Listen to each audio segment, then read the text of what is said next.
पियता एगो एकर बा भातार महुआ नी पियता समझवलो नहीं मन मानी पियता एगो मोर बा भातार महुआ नी पियता एगो एकर बा भातार महुआ नी पियता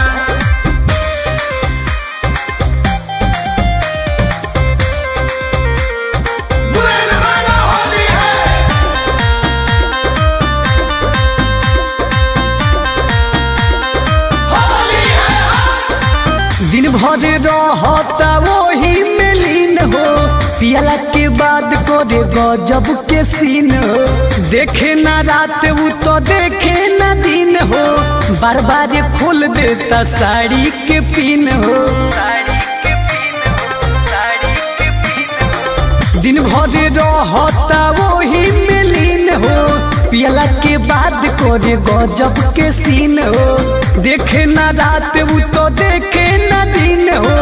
बार बार खोल देता साड़ी के पिन नहीं होली में हमार परेशानी ली होता एगो मोर बा भातार महुआ नी पियता एगो एकर बा भातार महुआ नी पियता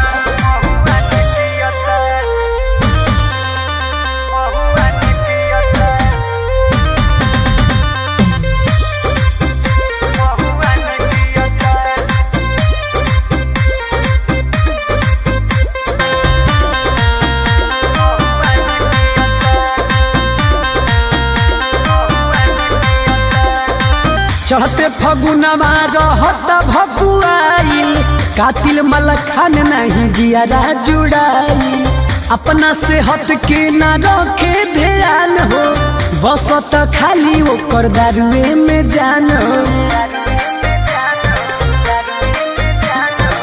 चढ़ते फगुनमा रहता भकुआइल कातिल मलखान नहीं जियारा जुड़ाई अपना सेहत के ना रखे ख्याल हो